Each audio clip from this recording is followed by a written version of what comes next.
Semua senang ya? Mari dengan sukacita Tuhan kita buka satu bagian firman Tuhan dalam 2 Timotius pasal 3 ayat 1 sampai 5. 2 Timotius pasal 3 ayat 1 sampai 5. Haleluya. Yang sudah ketemu katakan amin. Kalau sudah ketemu katakan amin. Oke, kita baca berbalas-balasan. Saya baca ayat ganjil, Anda baca ayat genap.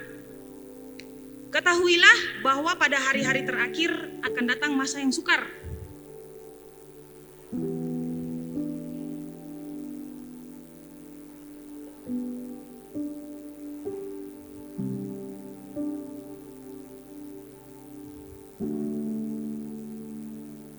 Tidak tahu mengasihi, tidak mau berdamai, suka menjelekkan orang, tidak dapat mengekang diri, garang, tidak suka yang baik.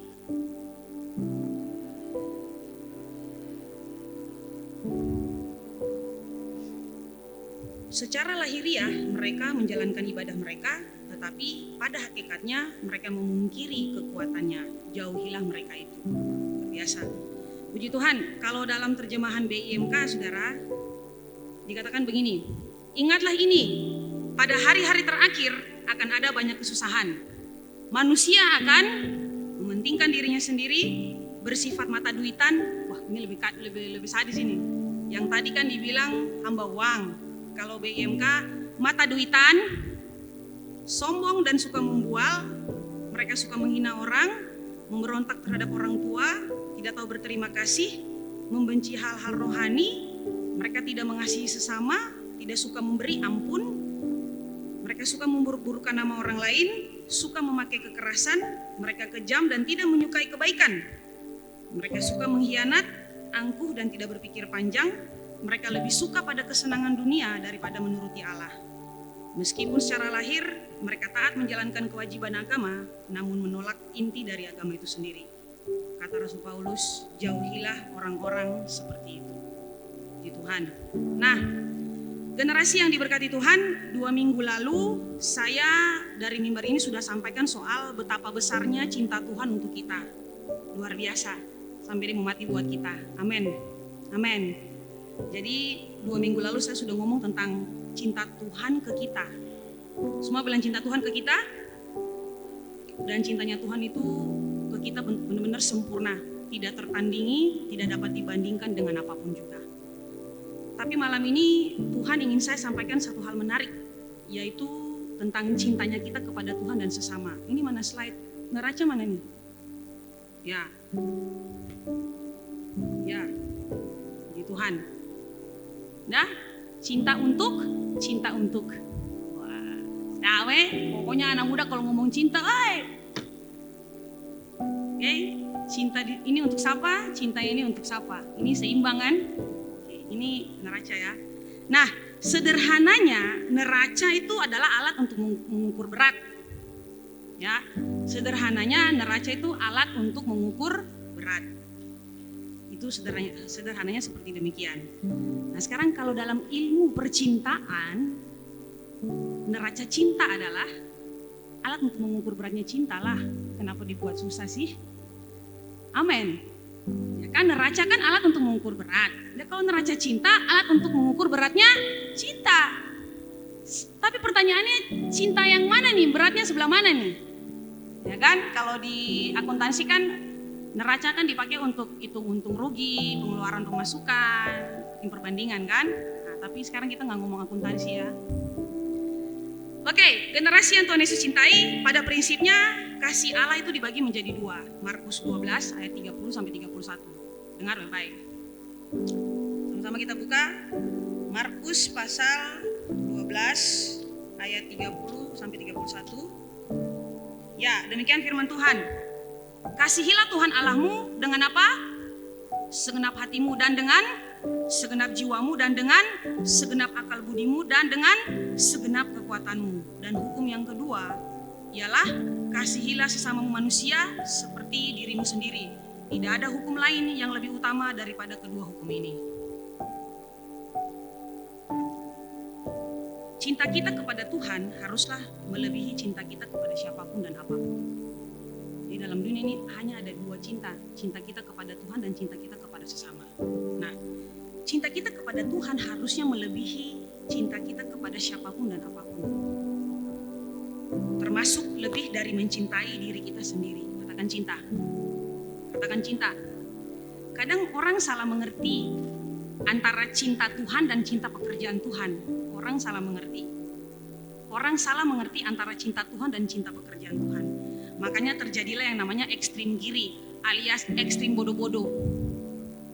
Pekerjaan Tuhan itu seperti usher, multimedia, PW itu pekerjaan Tuhan. Nah, saking cintanya orang sama pelayanan di gereja, Anda lantas lebih memilih untuk mengabaikan tugas sebagai suami, istri, anak, mahasiswa, pengerja, dan lain sebagainya. Anda lantas lebih memilih tidak usah belajar untuk UAS, pastor. Yang penting main lampu di gereja. Tidak usahlah, pastor, saya mengerjakan tugas saya di kantor. Gampang lah itu. Yang penting saya di sini lala di sini nyanyi. Nanti dengan sendirinya Tuhan kasih hikmat kok. Nggak usah lah. Nanti Tuhan kasih hikmat dengan sendirinya kok. Ngapain belajar, pastor? Tuhan juga tahu saya melayani pekerjaan Tuhan dan saya cinta sekali main lampu. Saya cinta sekali main mixer sound. Saya cinta sekali pegang mikrofon. Tuhan tahu, pastor, jadi Tuhan pasti tolong saya. Kita bilang, kamu orang anak-anak. Kalau tidak ada orang ajar kamu orang dari kecil bahwa 1 tambah 1 2, sampai Yerusalem baru ketemu kuda apa kamu sen tahu 1 tambah 1 2. Sampai sini tangkap. Jadi jangan karena saudara berleha-leha dengan karena saya mencintai pekerjaan Tuhan, yang lain tidak usah diurusi. Tidak usah. Yang penting saya melayani Tuhan. Tuhan tahu kok saya terbatas. Sampai di meja ujian, Tuhan, saya tidak belajar, tapi Tuhan engkau maha hikmat. Apaan maha hikmat? Maha hikmat palelu pitak. Yang ada kayak begitu. Maha hikmat, lalu duduk, lalu mau isi apa? Yang ada. Saya bilang sekali lagi, kalau tidak ada orang ajar Anda 1 tambah 1 sama dengan 2, sampai ketemu Yerusalem baru, Anda tidak tahu 1 tambah 1 sama dengan 2, tidak tahu. Intinya belajar, itu dia. Kerja. Firman Tuhan bilang, kalau siapa tidak bekerja, hendaklah jangan dia makan. Jadi kalau siapa mau bekerja, siapa mau makan, dia harus kerja. Siapa saya mau makan, jangan dia kerja. Tapi siapa yang mau makan, hendaklah dia bekerja. Itu kata firman Tuhan. Tuhan saya bilang, barang siapa mau makan, nyanyilah di sini. Barang siapa mau makan, main drumlah di sana. Tidak seperti begitu. Amin. Jadi jangan ekstrim bodoh-bodoh. Bilang samping kiri kanan, jangan ekstrim bodoh-bodoh. Itu namanya neraca Anda miring, tidak seimbang. Kedapatan berat sebelah dan ringan sebelah. Jadi lebih mementingkan full, kasih full semua untuk pekerjaan Tuhan. Sementara ini kerja malas-malasan, setengah saja. Ya, terlalu ringan, ya kan? Tidak seimbang. Ini tidak seimbang. Tadi saya bilang cinta Anda kepada Tuhan harus lebih besar. Tapi kalau ngomong tentang cinta Anda kepada sesama, karir Anda, pendidikan Anda, itu kita ngomong tentang keseimbangan. Oke? Anda tidak bisa menyeimbangkan cinta Anda kepada Tuhan dengan cinta Anda kepada orang tua, tidak bisa. Tapi kalau ngomong tentang cinta kita kepada sesama, Tuhan bilang kasihilah sesama manusia seperti dirimu sendiri. Oke? Nah, kita lanjut. Balance is the key to success. Keseimbangan adalah kunci menuju kesuksesan. Makanya saya sering bilang kepada anak-anak di multimedia, kalau terlalu sibuk di gereja, lalu pekerjaan di kantor, pekerjaan Anda punya usaha terabaikan, kami sebagai pemimpin kami tidak setuju seperti demikian. Anda harus imbang. Pintarlah membagi diri, bijaklah membagi diri terhadap waktu, sehingga di sini beres, di sana beres. Ada amin. Seimbang bikin Anda sukses. Tidak imbang Anda akan benar-benar frustrasi. Yang ada adalah keluar banyak, burn out, tapi ya sudah tidak ada hasil yang memuaskan karena terlalu lelah. Nah, ada orang yang suka melakukan pekerjaan Tuhan tapi tidak mencintai Tuhan. Banyak orang di gereja yang seperti begini. Mereka suka melakukan pekerjaan Tuhan tapi tidak mencintai Tuhan. Kalau kita mau jujur dengan Tuhan, ada banyak sekali pelayan di rumah Tuhan. Ada banyak sekali orang-orang yang bergereja, katanya bergereja sangat saleh. Ayub itu sangat saleh. Artinya tidak ada satupun jam ibadah yang dia lewatkan. Dia sangat saleh dalam hal ibadah. Dia sangat rutin dalam hal ibadah. Ayub ya. Di sini ayah. Maksudnya di sini, di sekitar-sekitar sini apa? Bukan di sini, sekitar-sekitar sini apa? Oke. Banyak orang yang suka melakukan pekerjaan Tuhan tapi tidak mencintai Tuhan. Buktinya apa, pastor? Tidak pernah membangun hubungan pribadi dengan Tuhan. Buktinya apa, pastor? Tidak mencintai sesamanya. Buktinya apa, pastor? Ketimpangan dalam neraca. Itu bukti bahwa Anda hanya melayani pekerjaan Tuhan tapi Anda tidak mencintai Tuhan. Nah, generasi yang diberkati Tuhan, pada teks pembacaan kita hari ini, Paulus itu membahas keadaan manusia pada akhir zaman. Katakan akhir zaman. Paulus memperingatkan Timotius bahwa keadaan manusia pada akhir zaman akan mengalami yang namanya kemerosotan dalam hal karakter, moral maupun spiritual. Merosot tahu ya, merosot. Nonton perosotan sing. Lucu-lucu tahu. Tahu lucu-lucu ya perosotan itu. Nah, ini merosot, penurunan. Merosot. Merosot. Oke, ini celanamu merosot, melorot. Nah, itu tak turun. Celana tak turun tuh, terus naik. Nah, itu merosot. Oke. Dan ini merupakan masa-masa yang sangat sukar, kata Rasul Paulus. Dan kemerosotan, kebobrokan karakter dan moral, inilah yang juga ditimbang oleh Tuhan. Kapan akhir zaman itu terjadi, pastor? Ya sekarang. Banyak tanda sudah menunjukkan kepada kita bahwa zaman ini sedang menuju kepada kesudahannya. Apa tandanya? Banyak. Alam sudah memberitahu tanda, sakit penyakit sudah berdatangan. Sekarang tanda yang paling menonjol dalam hal rohani adalah kemerosotan moral, kemerosotan spiritual, dan kemerosotan karakter. Kitab Wahyu katakan pada akhir zaman nanti, orang kudus semakin kudus, orang jahat semakin jahat. Itu kata Wahyu. Orang baik semakin baik, orang jahat semakin jahat. Itu tanda-tandanya. Nah, sekarang lihat Matius pasal 24 ayat 12 dan 13. Dan karena makin bertambahnya kedurhakaan, maka kasih kebanyakan orang akan menjadi dingin. Tetapi orang yang bertahan mengasihi sampai kepada kesudahannya akan selamat. Amin. Yes. Anda lihat bertambahnya kejahatan dan kedurhakaan, kemerosotan karakter dan moral membuat cinta memudar. Bertambahnya kejahatan dan kedurhakaan, kemerosotan dan karakter dan moral membuat orang tidak dapat lagi saling mengasihi. Jadi mari kita lihat berdasarkan bacaan kita hari ini dalam kitab 2 Timotius pasal 3 ayat 1 sampai 5. Kemerosotan karakter, kejahatan seperti apa yang membuat cinta terhadap Tuhan dan sesama itu memudar? Kemerosotan karakter apa, pastor, yang membuat kita punya cinta terhadap Tuhan dan cinta terhadap sesama itu memudar, bahkan hilang? Tidak ada lagi cinta. Apa hubungannya dengan karakter, pastor? Apa hubungannya dengan moralitas? Yang saya tahu dengan spiritual, oke lah, orang tidak ke gereja wajar dia jahat. Halo, orang di gereja jahat banyak.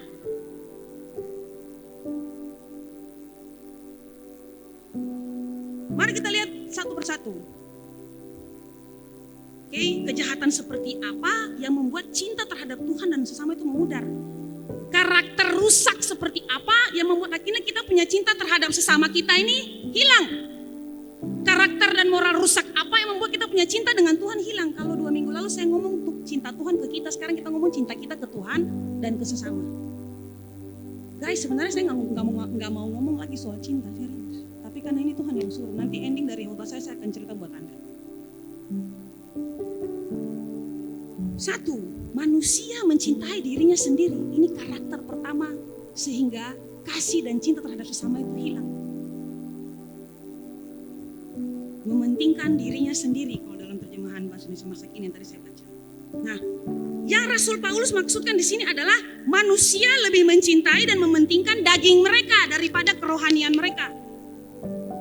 Manusia lebih suka merawat tubuh mereka untuk memuaskan hawa nafsu daripada menyenangkan hati Allah. Orientasi hidupnya berpusat kepada dirinya sendiri dan tidak pernah peduli dengan perasaan Tuhan. Apa apalagi pertumbuhan jemaat dan orang-orang di sekitarnya. Tidak peduli dengan jiwa-jiwa yang membutuhkan Tuhan di luar sana.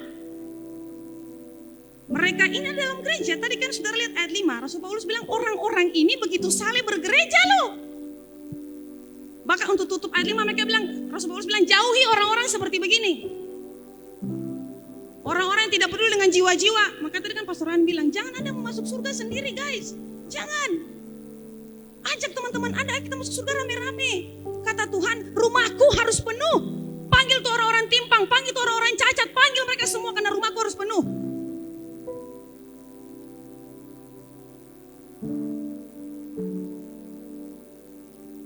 Mereka ini ada dalam gereja saudara. Bahkan gereja dengan sangat amat saleh. Tapi di saat yang bersamaan mereka juga hidup mencintai dirinya sendiri. Tidak peduli dengan apa yang terjadi di luar sana. Tidak peduli orang lain mau makan atau tidak. Yang penting puji Tuhan saya makan. Guys, mana cintamu untuk Tuhan dan sesama? Ini karakter yang membuat, lihat.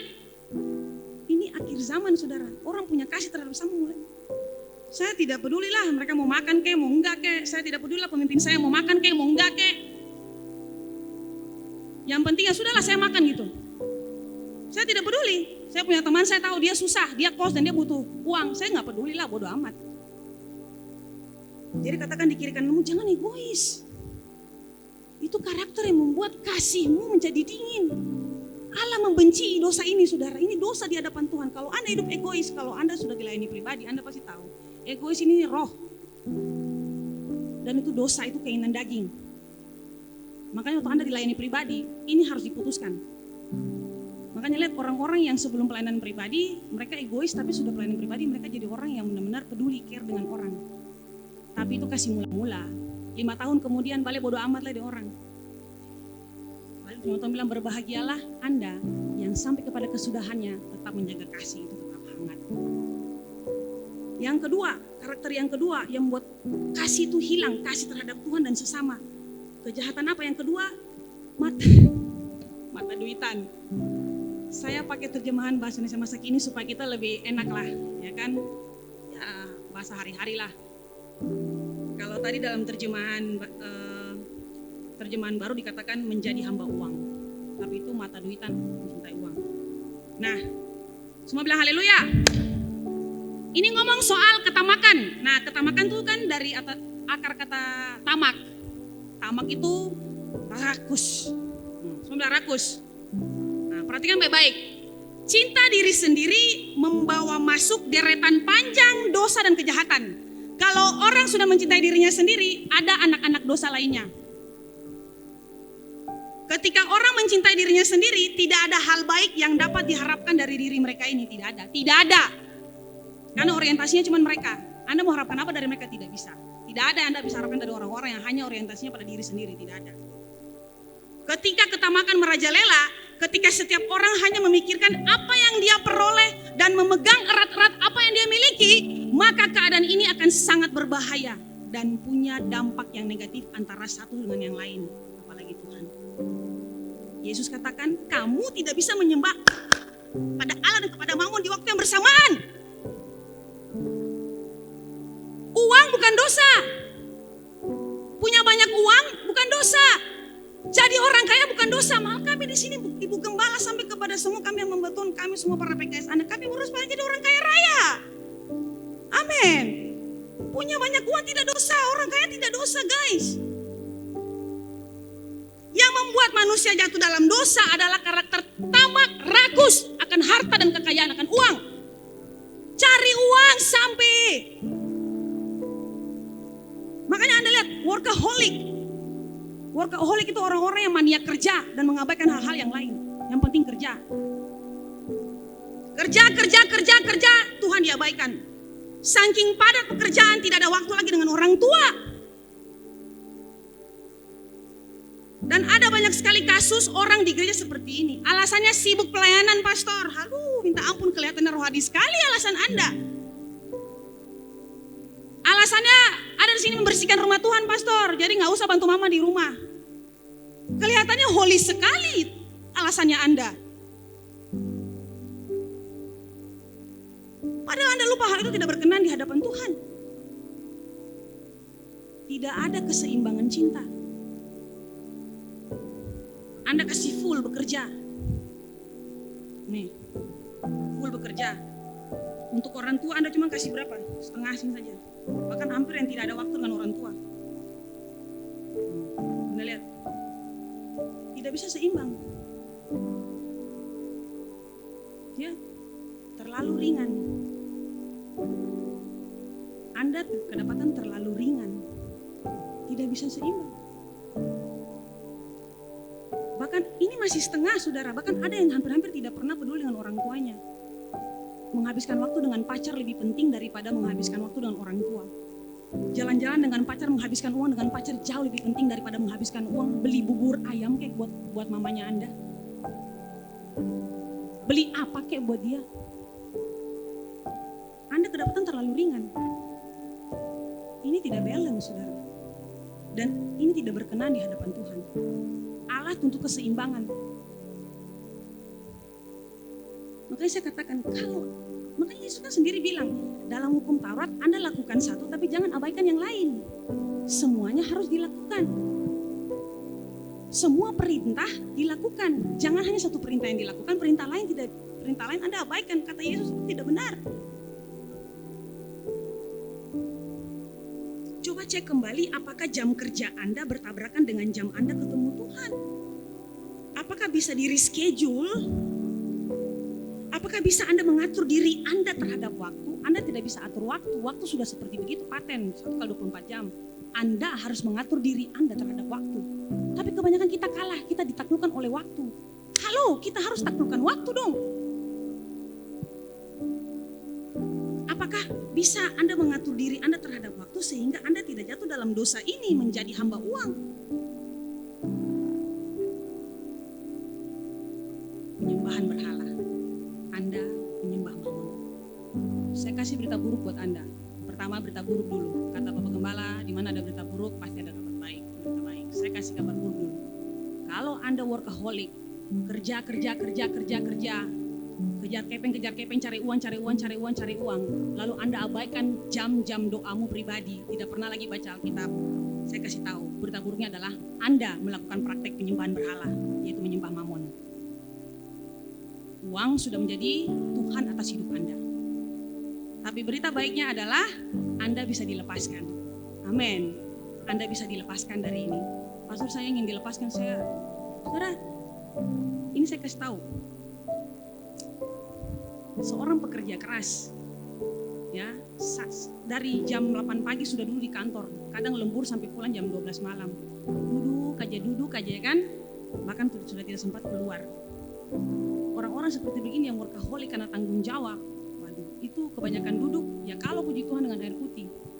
Kalau enggak, banyak sekali mengidap penyakit. Orang-orang yang workaholic banyak sekali mengidap penyakit.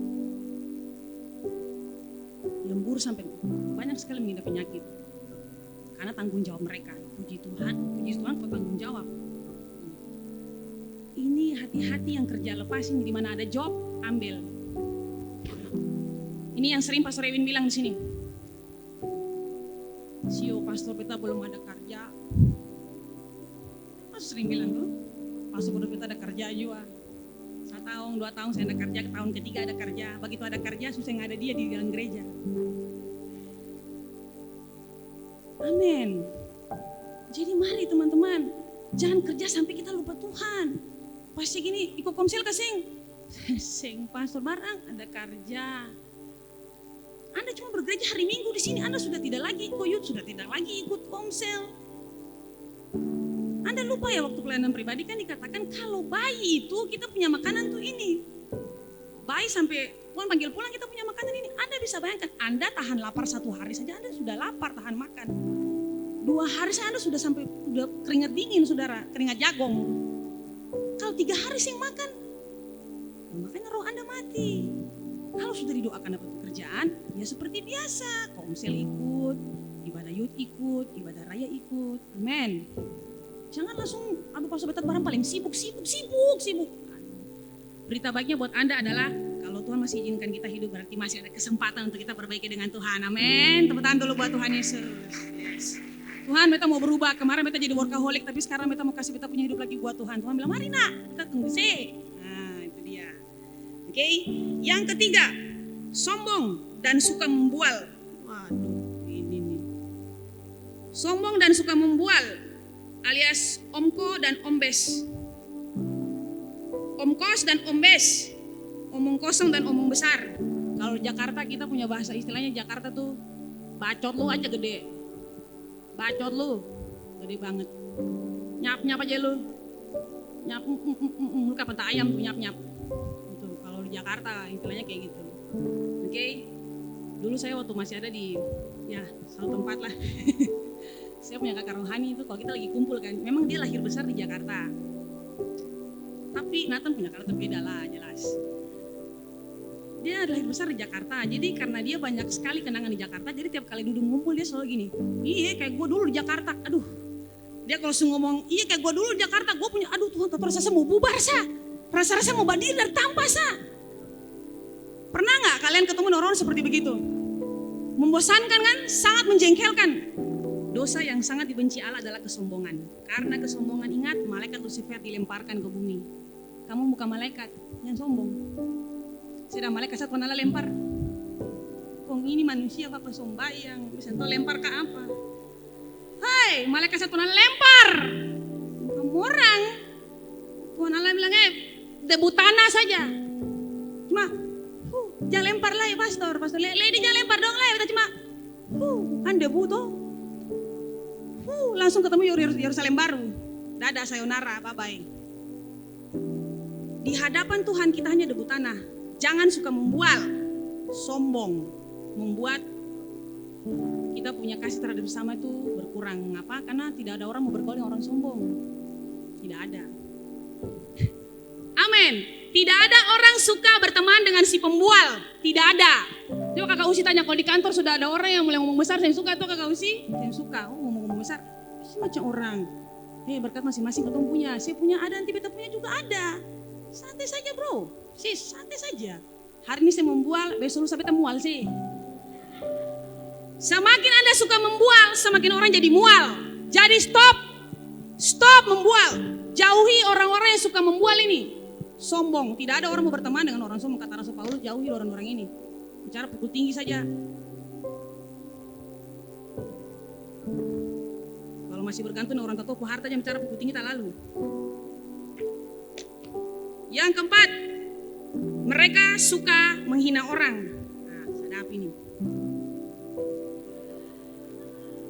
Sorry ya, ini saya ambil dari terjemahan bahasa Indonesia masa kini. Jadi beginilah kan tampilannya, suka menghina orang. Sabar, beta bilang begini toh, dulu beta ada di sini, serius. Katong semua melalui fase yang namanya pertobatan. Amin. Dulu, beta bilang dulu sebelum katong jadi hamba Tuhan. Jadi dulu ini, beta po ada nih, Peter nih kan.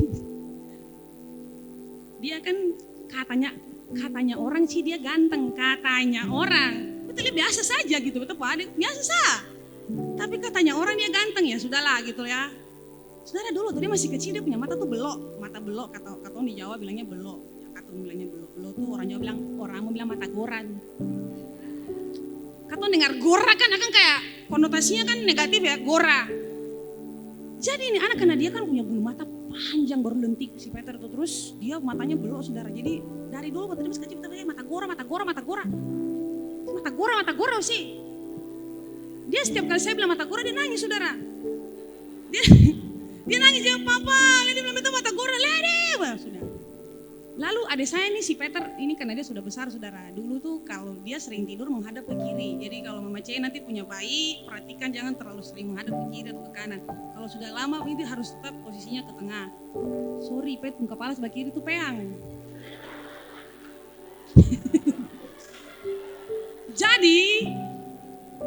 Jadi karena dia kan kepalanya kan rambutnya dia tuh kan pendek, bukan pelontos sih. Kalau pelontos sih sudah agak botak kayak pupun tuh pelontos namanya. Nah, jadi ini sih ada rambut sedikit gitu. Tapi kalau misalnya kalau diperhatikan baik-baik, palanya ini yang sebelah kiri nih gepeng saudara. Orang mau bilang peang. Nah itu. Jadi kalau dulu teman-teman, peang. Dia marah saudara. Baru dari dulu tuh dia badannya kurus aja, ceking begitu. Betul sebagai dia, karempeng.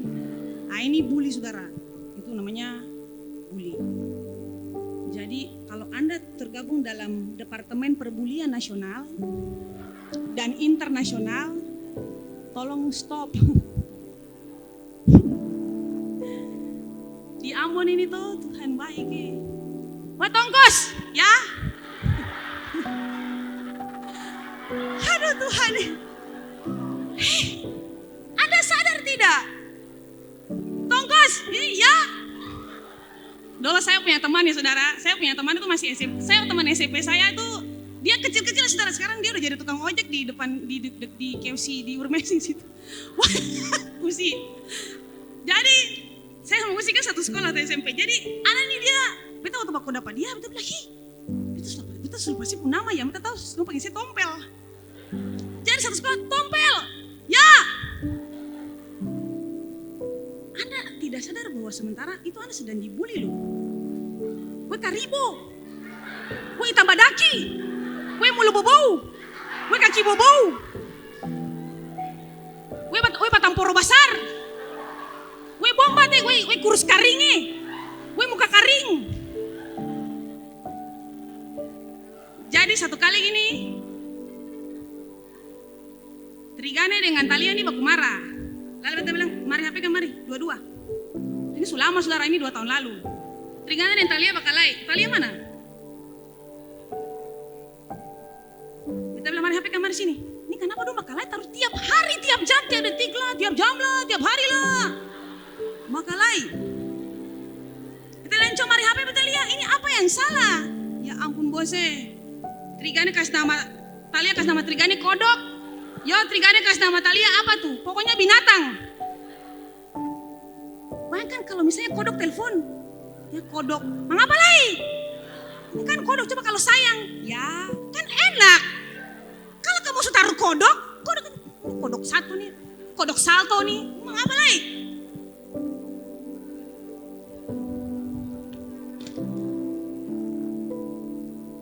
Dulu adik saya kayak gitu saudara, adik saya diantar tuh karena punya masa lalu dia, papa saya keras, jadi dia bertumbuhnya jadi orang yang gagap. 2 tambah 2 berapa? 1 jam. Beta ngopi-ngopi, beta balik, beta mandi, beta balik masih belum jawab. Jadi dia gagap saudara. Tapi oleh karena kasih karunia Tuhan, yang bikin saya amazed dengan Tuhan adalah ketika dia melewati fase pelayanan pribadi, langsung hilang semua gagapnya. Jadi hamba Tuhan sekarang, tepuk tangan dulu buat Tuhan Yesus. Dia sama seperti Pastor Ewin. Pastor juga gitu, karena pastor jatuh dari pohon, langsung pastor gagap saudara.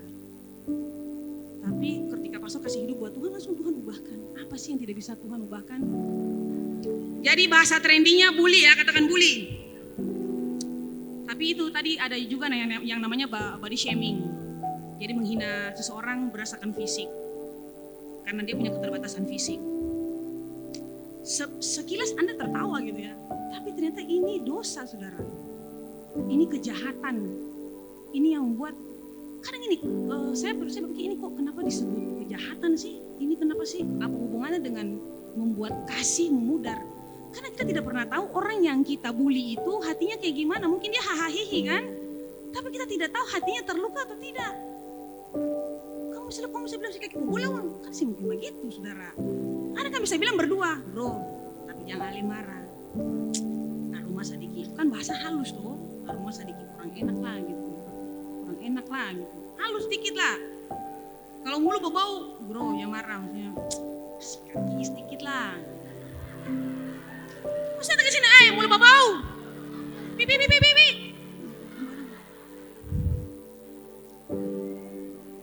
Sampai sana lihat katia bau. Anda kan tahu, oke lah dia keteknya bau. Anda kan mengasihi dia, Anda kasih tahu dong, bro, bisa kasih. Maksudnya beta kasih masukan satu. Maksudnya gini, serius saudara, serius saya kasih tahu. Saya dengan Anda seperti demikian.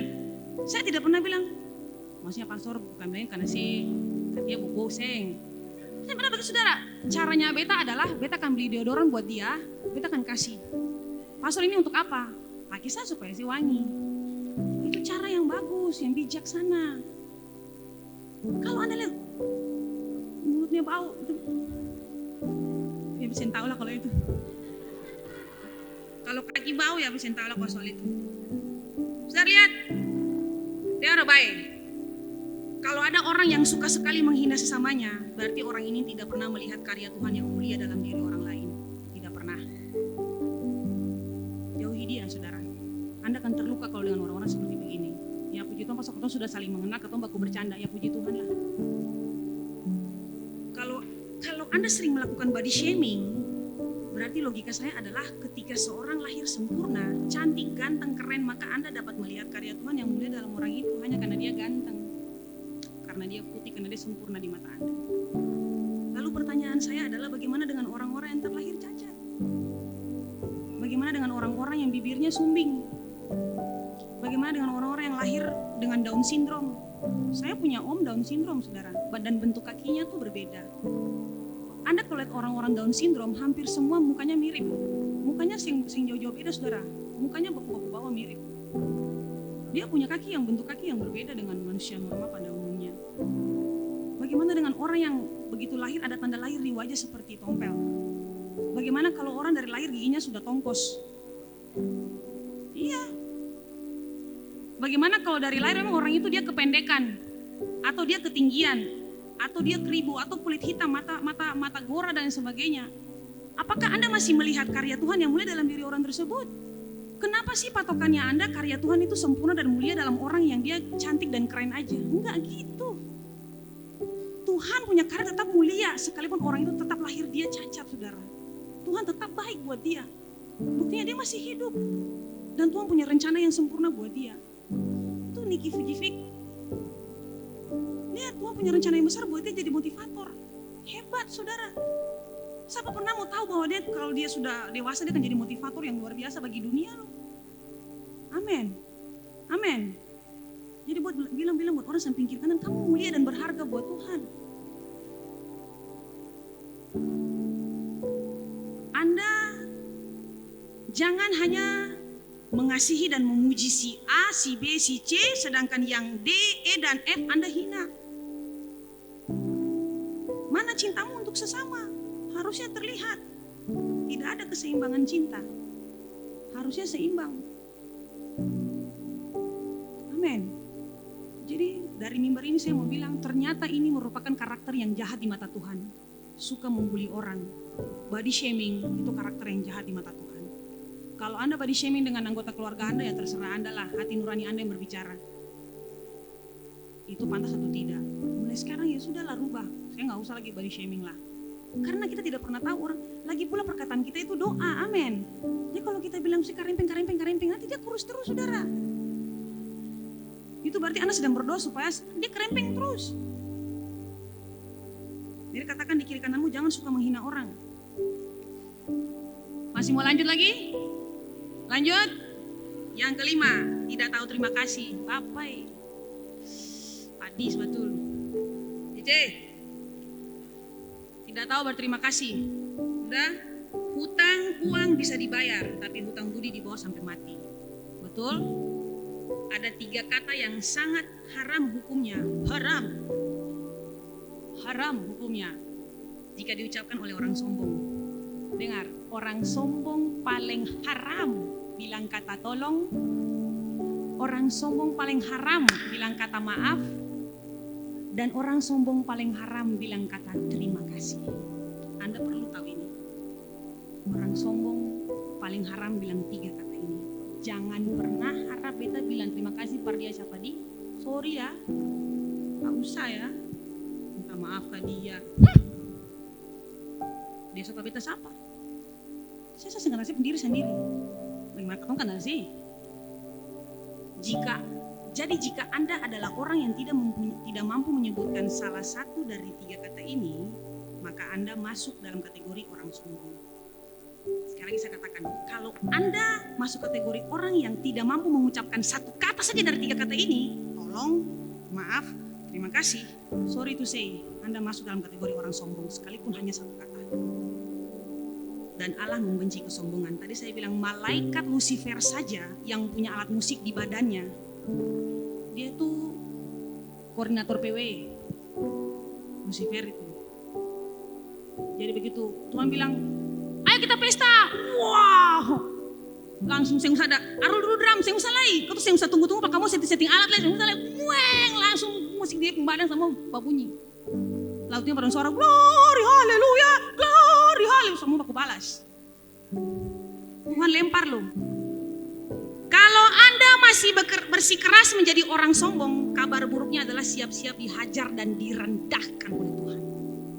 Karena Allah membenci kesombongan. Direndahkan yang satu, ditinggikan yang lain.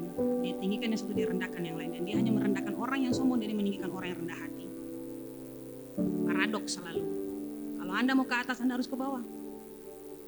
Lalu paradoks. Kalau Anda mau naik ke atas, Anda harus ke bawah. Itu hukum secara spiritual. Kalau hukum dunia kan kalau mau ke atas ya ke atas. Tidak dengan Tuhan. Anda mau naik ke atas, Anda harus ke bawah. Rendah hati. Makanya Anda lihat sampai kapanpun orang yang sombong, tidak tahu berterima kasih, ya tidak ada orang mau bergaul dengan dia. Orang-orang seperti begini membuat cintanya dengan sesama berkurang, memudar, hilang. Kenapa? Karena tidak ada orang suka dia. Tidak ada orang mau bergaul dengan dia. Kasih semakin dingin antara dia dengan sesama orang-orang di sekitar dia. Nggak ada orang mau bergaul dengan Anda. Kalau Anda seorang yang sombong dan tidak tahu terima kasih, tidak ada orang mau bergaul dengan Anda. Minimal Anda bilang terima kasih buat orang tua Anda. Minimal Anda tahu berterima kasih buat orang yang sudah tolong Anda. Sudah bina Anda, didik Anda sampai seperti begini. Minimal Anda tahu berterima kasih kepada siapa saja yang tolong Anda. Susahnya di mana sih bilang terima kasih? Anda harus dilepaskan kalau Anda terikat dengan roh ini. Harus dilepaskan. Karena ini menghalangi yang baik dari Anda. Jadi kalau Anda bertobat, kabar baiknya hukuman Tuhan ini akan dibatalkan. Yang keenam, lanjut ya. Karakter jahat yang menghalangi kasih terhadap Tuhan dan sesama. Membenci hal-hal rohani. Celakalah Anda jika Anda tidak mencintai ibadah. Berbahagialah orang yang lapar dan haus akan Tuhan, karena mereka akan dipuaskan. Itu kata firman Tuhan. Saya singkat saya saudara dalam hal ini. Membenci hal-hal rohani adalah tidak suka datang ibadah, tidak suka ikut komsel, jenuh ikut komsel kalau disuruh, tidak suka datang ibadah yud. Dia membenci semua hal-hal yang bersifat rohani. Tidak suka jam-jam doa terlalu lama, pasti doa terlalu lama. Aduh, balong ketemu menyimak pastoran, angkat lagu, cepat lagu, lambat lagu. Mau apa sih sebenarnya? Ini apa sih, apa-apaan? Doa terlalu lama, bahasa roh terlalu lama, doa terlalu lama. Anda harus hati-hati, waspada. Waspada saudara, karena ini Anda mungkin Anda ada dalam hal ini, dalam karakter ini, Anda tidak suka dengan hal rohani. Nah, sekarang begini, kalau kita sudah tidak fokus lagi dengan hal tertentu, berarti ada yang mengambil fokus kita. Jadi kalau kita sudah tidak fokus lagi dengan waktu doa kita, dengan jam doa kita, dengan baca Alkitab, berarti ada yang mengalihkan fokus kita. Entah itu game online, entah itu mungkin pasangan kita, entah itu mungkin kesenangan kita jalan-jalan, lebih memilih jalan-jalan dan sebagainya daripada baca Alkitab dan berdoa dan lain sebagainya. Jadi hal inilah yang membuat hubungan Anda dengan Tuhan dingin. Karena Anda membenci hal rohani, Anda tidak terkonek dengan Tuhan. Kemarin saya pelayanan pribadi satu anak, dia bilang gini, pastor, beta kalau berdoa tuh beta susah gitu jangkau Tuhan, maksudnya teman-teman yang lain dong susah sampai batari-batari, ya beta sih bisa. Ya karena tirai itu belum dibuka. Dosa belum tersingkap sehingga Anda tidak bisa ketemu dengan Tuhan. Allah itu kudus, kalau Anda mau ketemu dengan Dia di ruang maha kudus, Anda harus kudus. Karena imam yang masuk, ya tidak bisa sembarang orang masuk dalam ruang kudusnya Tuhan dan ruang maha kudus, hanya boleh imam. Orang sabarang mati, baru langkah kaki baginsa, langsung jatuh, mati. Tidak bisa sembarang orang, karena Allah itu kudus. Makanya di sini kalau ada yang bertanya, pastor, mengapa yang lain sebentar yang lain sudah holy laughter, sudah tertawa dalam roh, saya belum. Berarti ada sesuatu yang mengikat engkau dan Anda perlu dilepaskan. Yang berikut, yang ketujuh, mereka tidak mengasihi sesama, tidak suka memberi ampun. Allah adalah kasih. Barang siapa mencintai Allah, dia juga mencintai sesamanya. Katakan amin. Yohanes 13 ayat 34 sampai 35. Aku memberikan perintah baru kepadamu, yaitu supaya kamu saling mengasihi sama seperti aku telah mengasihi kamu, demikian pula kamu harus saling mengasihi. Wow, ini indah. This is so nice. This is so beautiful. Kamu harus saling mengasihi. Yohanes 14 ayat 23. Jawab Yesus, jika seorang mengasihi aku, ia akan menuruti firman-Ku, dan Bapa-Ku akan mengasihi dia, dan kami akan datang kepadanya, dan diam bersama-sama dengan dia. Wow. Yang berikut, 1 Yohanes 4 ayat 7. Saudara-saudaraku yang kekasih, marilah kita saling, sebab kasih itu berasal dari Allah, dan setiap orang yang mengasihi lahir dari Allah dan mengenal Allah. Setiap orang yang mengasihi lahir dari Allah. Makanya kan 2 minggu lalu saya bilang, hanya orang-orang yang sudah benar-benar ketemu kasih Tuhan lah yang mampu mengampuni orang yang bersalah kepadanya. Kalau dia belum ketemu dengan Tuhan yang mengasihi dia tidak mampu mengasihi orang lain. Karena Allah adalah kasih, dan kasih itu berasal dari Allah. Jadi pertanyaannya gini, lalu pastor, orang-orang yang tidak mau mengasihi sesama, yang tidak mau memberi ampun, ini berasal dari mana? Dari mana? Dari alam lain. Itu kan dari Bapa tuh. Itu dari yang saya mau mengasihi itu dari Papi. Itu Papi siapa? Dan poin ini ngomong soal hubungan kita dengan sesama. Tidak mau mengampuni orang tua, tidak mau mengampuni kakak atau adik, tidak mau mengampuni om atau tante, tidak mau mengampuni teman. Alkitab katakan orang-orang ini tidak mengenal Allah, hatinya jauh dari Allah. Mereka ada di gereja tapi menolak kebenaran tentang mengasihi. Mereka tidak mau. Firman Tuhan dari Bapak Gembala sampai kurang pendeta Benny Hinn datang. Lalu berdoa, lepaskan Anda. Saya melihat Anda lepas atau tidak. Sudah tahu di sini firman Tuhan, sudah dengar ulang-ulang kali tentang mengampuni. Anda tetap tidak mau menolak kebenaran itu, bahwa saya tidak mau mengampuni dia. Anda tidak berhak untuk menjatuhkan pilihan mau mengampuni. Itu bukan hak Anda. Itu perintah dan Anda harus lakukan. Itu mutlak, Anda harus lakukan karena itu perintah. Itu bukan option buat Anda. Dan orang-orang yang ada di gereja, Rasul Paulus bilang orang-orang ini secara lahiriah bergereja, menjalankan tugas keagamawiannya mereka, tapi mereka menolak kebenaran itu. Orang-orang itu melayani Tuhan,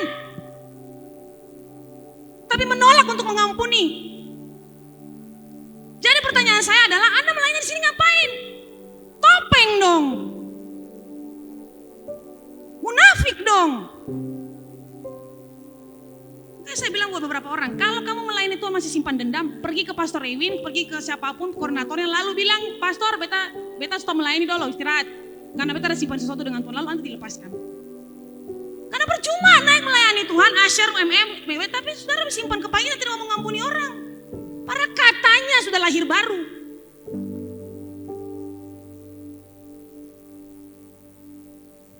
Jadi bilang buat orang samping kiri kanan, Anda harus mengasihi sesama. Susah sekali mengampuni orang yang bersalah buat kita, susah. Tapi saya mau tanya kalian, Tuhan susah tidak ampuni kita? Susah tidak Tuhan ampuni kita? Tidak loh. Tapi kenapa kita susah sekali ampuni orang? Apa sih yang dipegang? Egonya, sombongnya. Tidak ada keseimbangan dalam cinta, tidak ada keseimbangan cinta dalam diri Anda kalau seperti begini. Anda katanya mencintai Tuhan, tapi Anda tidak mencintai sesama. Begini modelnya. Kalau cinta Anda buat Tuhan full, tapi cinta Anda buat sesama kurang, tidak ada keseimbangan dan Tuhan tidak suka. Anda kedapatan terlalu ringan, tidak berguna sebenarnya. Makanya Tuhan bilang, hanyalah kau membuat kejahatan, aku tidak mengenal engkau. Tuhan saya sudah WL, Tuhan saya sudah singer, Tuhan saya sudah asyir. Tuhan bilang, ya, aku tidak pernah mengenal engkau. Aku kedapatan terlalu ringan. Jadi buat saya omong kosong aja. Yang ke-8, mereka suka memburuk-burukan nama orang lain. Ini adalah karakter jahat yang membuat kasih semakin dingin di antara sesama. Di akhir zaman ini saudara, orang sudah saling membenci satu dengan yang lain, saling menjatuhkan satu dengan yang lain. Bikin gibah ministry, grup chat WhatsApp nama gibah. Buat pakai ministry di belakang. Yes. Maaf, saya tidak marah Anda. Saya marah roh yang ada dalam diri Anda ini. Saya nggak marah Anda, sorry. Saya marah roh yang ada dalam diri Anda sekarang ini yang sedang anggap beta nih. Amin, tepuk tangan dulu buat Tuhan Yesus. Enggak, saya nggak marah Anda, saya mengasihi Anda. Oke? Tapi kita harus marah di roh ini. Nah, sekarang orang-orang yang suka gibah itu ada satu kekuatan roh jahat dalam diri mereka. Dan kekuatan itu masuk lewat mulut. Ini saya hanya pewahyuan dari Tuhan saja. Makanya setiap kali mereka berusaha menahan mulut dari gosip, mereka tidak kuasa menahannya. Kan semakin digosok, semakin sip. Namanya aja gosip. Semakin digosok, semakin sip. Karena ini aktivitas roh jahat, saudara. Saya minta dalam nama Tuhan Yesus, Anda perlu dilepaskan.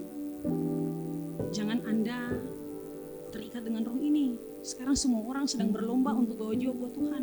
Anda tidak mampu bawa jiwa buat Tuhan kalau hidup Anda sedang terikat dengan satu roh tertentu. Tidak bisa. Karena roh itu mengikat Anda. Anda tidak bisa, tidak mampu untuk berbicara.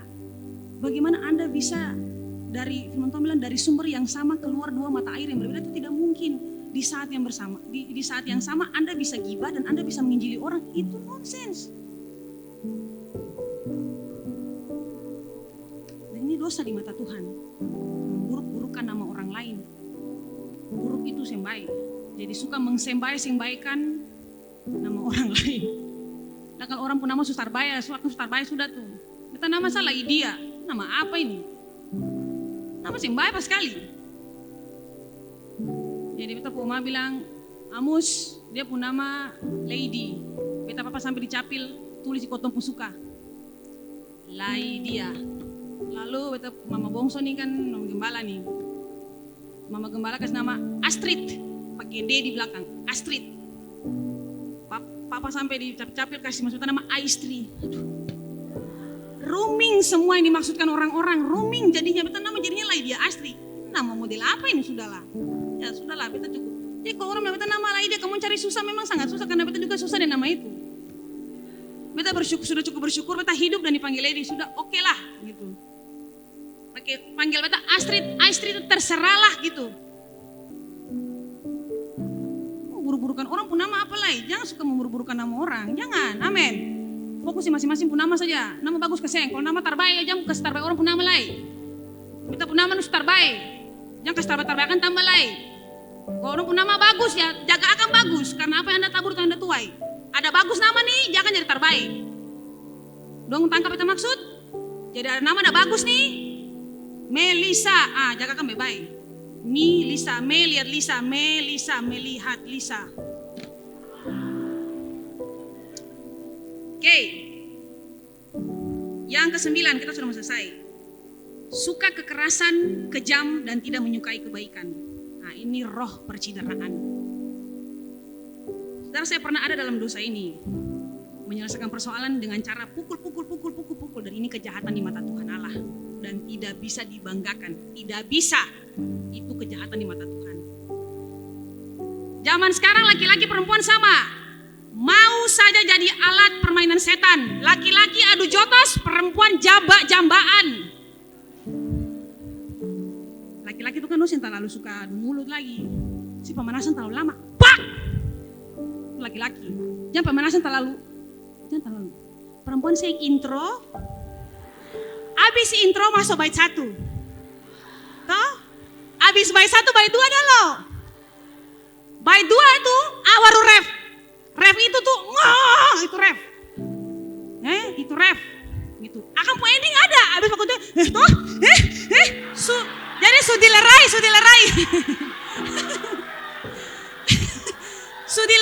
sudilerai. Maksudnya, pasti tahu tuh pasti tahu tuh itu ending. Pasti tahu tuh itu ending. Pokoknya ending tuh semisalnya. Ending kadang ulang ending sampai balik ref ulang lagi. Nah, itu penyembahan lama. Pokoknya perempuan kalau bakal itu lama, ulang ref. Saudara, Anda harus dilepaskan. Amin. Supaya Anda terbebas dari roh ini. Kalau Anda hobi berantem, Anda sedang menunjukkan tidak adanya keseimbangan cinta dalam diri Anda. Saudara, mari kita mengasihi sesama kita dengan tulus. Jangan kita mengasihi tapi di belakangnya kita jengkel dongkoli, jangan. Mengasihilah dengan tulus. Ada pergesekan itu biasa, tapi jangan sampai pergesekan membuat kita jadi benci, kasih jadi dingin satu dengan yang lain antara kita. Amin. Amin. Tetap jaga persekutuan, persaudaraan, tetap erat. Sekarang kita sedang bergerak dalam dunia supernatural. Kalau Anda masih membenci teman, Anda ketinggalan, saya kasih tahu. Karena sekarang sudah banyak sekali Tuhan bukakan. Ini teruna-teruna muda ini sekarang dapat penglihatan mimpi semua. Jadi kalau Anda ketinggalan berarti Anda masih hidup dalam dosa. Bergulat berkutat dalam dosa. Anda tidak akan bisa dapat hal-hal seperti begitu. Makanya keluar dari situ. Oke, ada juga orang-orang tertentu yang sering berkelahi karena dia mengeluarkan rasa bencinya terhadap masa lalunya. Makanya orang sering tawuran. Nah, yang berikut, yang ke-10, mereka suka berkhianat. Apa yang membuat cinta terhadap Tuhan dan sesama menjadi pudar bahkan hilang? Perbuatan berkhianat. Sederhananya, berkhianat itu ngomong soal bercabang hati atau tidak setia.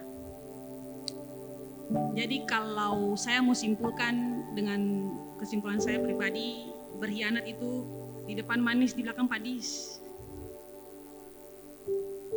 Itu berkhianat. Di depan manis, di belakang padis. Paling padis. Jadi dengan kata lain, pengkhianat ini orang bermuka dua atau orang munafik. Nah, kalau Anda tidak cinta, tidak suka lagi, Anda harus ngomong. Kalau tidak, kasihan dianya, kasihan Andanya, berjalan dalam kemunafikan. Kalau Anda tidak suka, Anda ngomong, bro, mari kita panggil sih, beta yang suka sih begini. Ya kan? Kalau Anda dalam hubungan pacaran mungkin ya bilang, kayaknya beta rasa katong dua susah bisa lanjut lagi. Daripada Anda mengkhianati dia di belakang-belakang, kasihan dianya. Kayaknya katong dua bisa lanjut lagi. Jadi bilang buat orang kiri kananmu jangan jadi pengkhianat. Karena seorang pengkhianat itu kedapatan dia punya cinta tidak seimbang. Oke, bagaimana mau bagi cinta? Saya bisa, satu saja. Saya bisa Anda berkhianat, saya bisa tidak setia. Yang berikut 11, angkuh dan tidak berpikir panjang. Sederhananya begini, orang sombong atau angkuh itu adalah orang-orang yang selalu merasa diri benar. Makanya kalau mau lakukan sesuatu tidak pernah pikir panjang. Dampaknya apa nanti dia tidak pernah pikir. Akibatnya apa nanti dia tidak pernah pikir. Karena orang sombong itu tidak mau ditegur, tidak mau dikasih tahu, tidak suka ditegur dan dikasih tahu dia punya zonanya.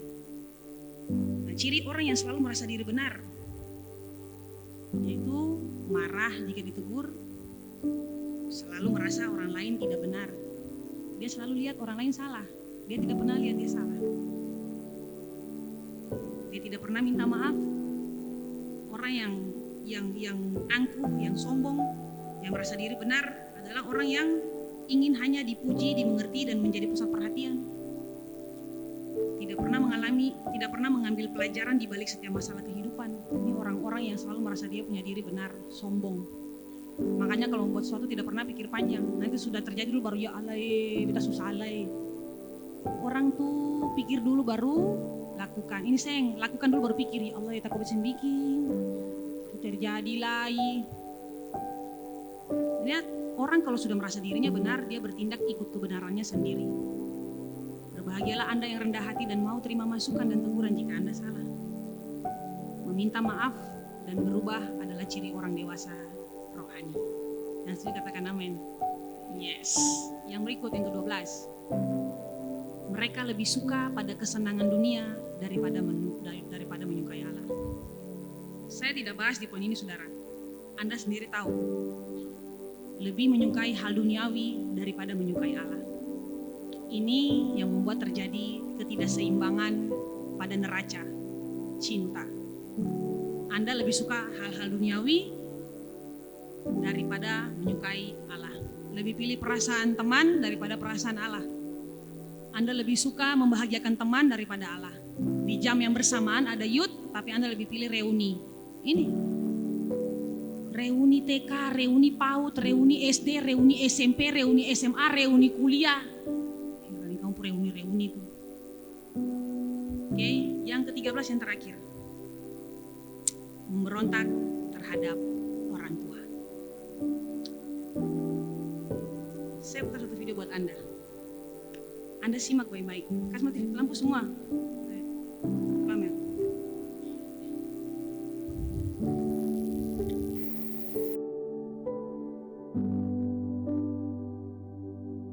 Saudara ingin makan masakan mama tapi sudah terlambat.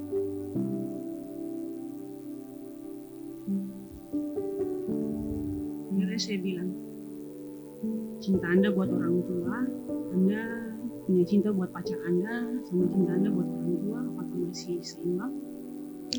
Ataukah justru cinta Anda kepada pacar lebih banyak daripada cinta Anda kepada orang tua Anda?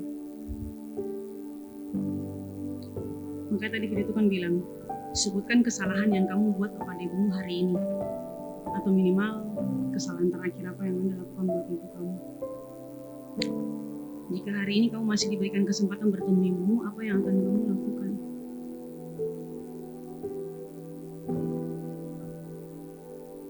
Alkitab katakan, meskipun secara lahir mereka taat menjalankan kewajiban agama, namun menolak inti dari agama itu sendiri. Orang-orang seperti ini, saudara. Dan Rasul Paulus bilang, jauhilah orang-orang seperti itu. Ada anak-anak yang tega memperlakukan orang tuanya, mendorong orang tuanya sampai jatuh. Ada anak-anak yang dengan tega menelantarkan orang tuanya.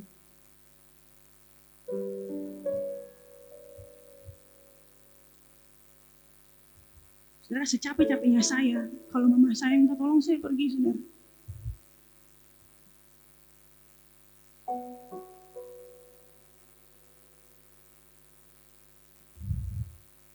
Saya paling miris kalau saya lihat Anda lebih banyak meluangkan waktu dengan pacar Anda daripada orang tua.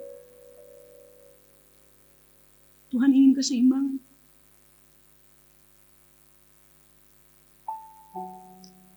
Dalam hal spiritual, ibadah yang dilakukan adalah ibadah yang palsu. Orang-orang seperti begini.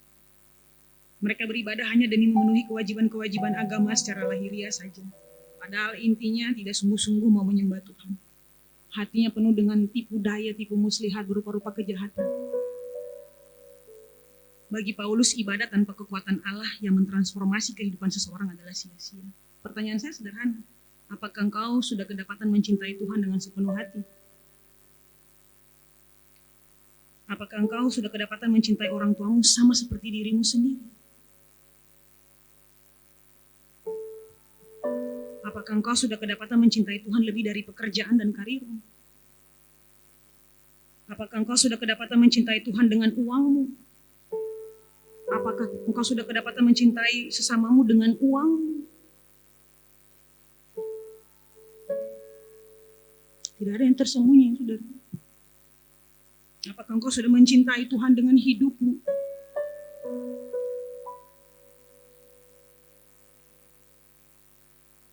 Saudara, awalnya saya tidak mau menyampaikan soal cinta lagi, saudara. Tapi ini rema yang Tuhan kasih buat saya pada hari Rabu. Saya bilang, Tuhan, saya mau sampaikan apa buat umat Tuhan? Saya dalam penyembahan di bawah saudara dengan hamba-hamba Tuhan. Dan sebelum saya mendengar Tuhan berbicara, saya lihat dua gambar, dua penglihatan muncul di depan saya, saudara. Bisa matikan lampu ini. Saya lihat dua penglihatan muncul di depan saya, saudara. Dan saya minta rival untuk gambar sketsa saja, kasar-kasar saja, seadanya rival. Muncul gambarnya.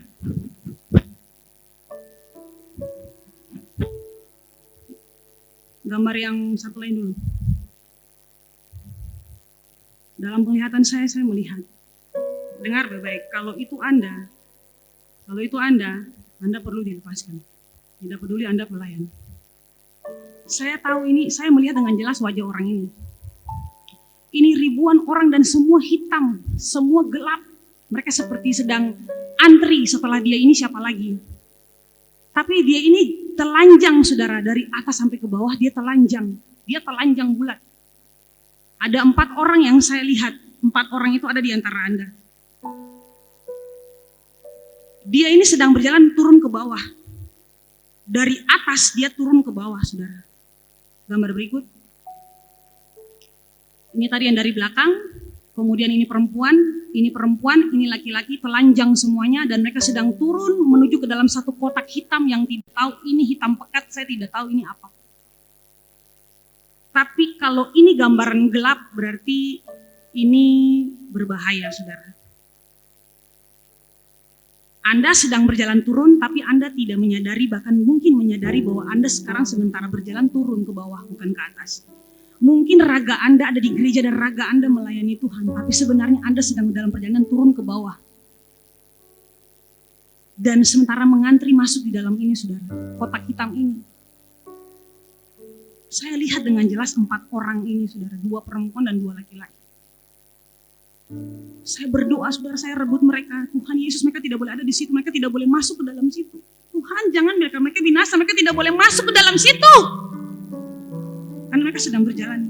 Saudara, sebenarnya perjalanan ini masih panjang lagi ke sana, baru dapat kotak hitam ini. Jadi yang saya lihat mereka sedang turun ke bawah sini.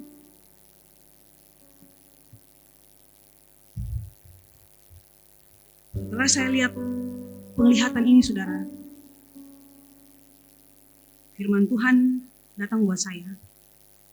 Dalam penyembahan saya, ketika saya berbahasa roh. Saya berbahasa roh lalu keluar di mulut saya. Tekel. Saya tidak bisa berbahasa yang lain, saya hanya bisa bilang tekel.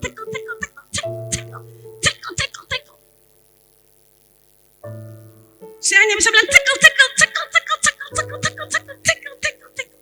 Tiba-tiba firman Tuhan datang buat saya, Daniel pasal 5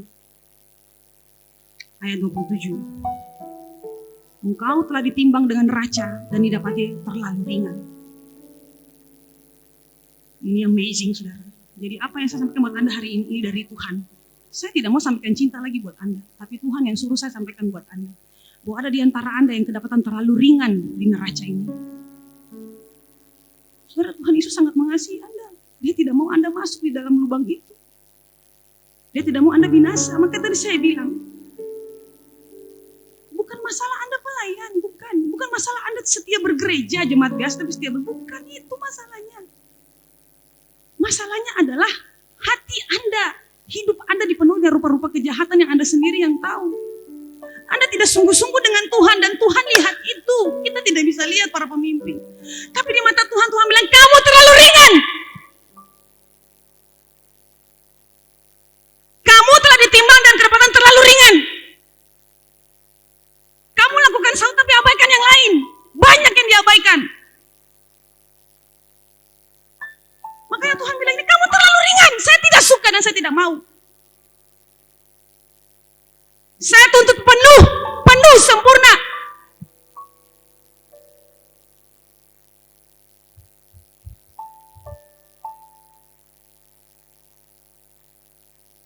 Jadi kita nggak ngomong soal Belshazzar maupun Daniel, enggak. Kita ngomong soal tekel. Tuhan mau sampaikan khusus kepada anggota Leviathan Ministry tentang neraca cinta. Anda ditimbang dan kedapatan cinta Anda untuk Tuhan terlalu ringan. Anda ditimbang dan kedapatan Anda lebih mencintai uang daripada keluarga Anda.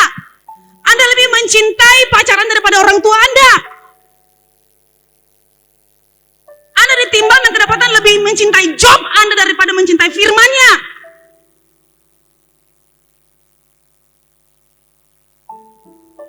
Maka Tuhan terlalu ringan. Saya tidak suka. 4 orang itu ada di sini, saudara. Dan mereka semua ada di sini. Hadir saat ini. Kalau itu Anda dan Tuhan sementara ngomong buat Anda bahwa itu sih. Saya bilang setelah ibadah selesai, Anda temui saya. Dengan penuh kerendahan hati, pastor, kita mau dilepaskan. Karena semua apa yang kita lakukan cuma bersifat lahiriah, bersifat kewajiban, bersifat rutinitas.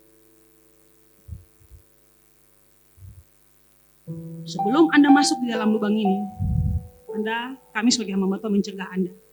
Halo, Anda orang pilihan Tuhan. Anda harus berjalan. Anda itu terang loh. Anda itu terang. Anda tidak boleh masuk dalam kegelapan. Justru yang gelap harus melihat terang itu Anda.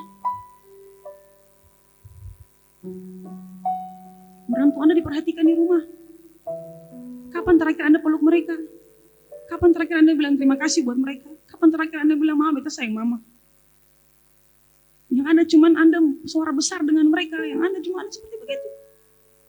Kapan terakhir Anda WhatsApp mereka, Anda bilang, Mama, beta sayang Mama? Mau masuk ketemu ramah, kata saya tradisi kayak gitu. bukan masalah tradisi guys, ini masalah cinta. Anda bisa dengan gampangnya ngomong cinta kepada kekasih Anda, kenapa tidak Anda ngomong dengan gampangnya kepada orang tua Anda? Mama, beta sayang mama. Kalau Anda malu ngomong langsung, ngomong di chat. Itu seperti kekuatan luar biasa buat beliau. Itu seperti sebuah kekuatan yang luar biasa buat beliau. Apalagi Anda peluk, lalu Anda cium mama, beta sayang mama. Itu wow. We are busy growing up, but we often forget that they are also growing old. Kita sibuk bertumbuh, kita sibuk untuk penuhi pundi-pundi kita lupa orang tua kita juga bertumbuh semakin menua. Apa yang bisa Anda lakukan buat mereka? Jadi mari jujur dengan Tuhan. Apakah malam ini neraca cinta Anda terhadap Tuhan lebih berat atau lebih ringan? Neraca cinta Anda terhadap sesama seimbang atau lebih ringan?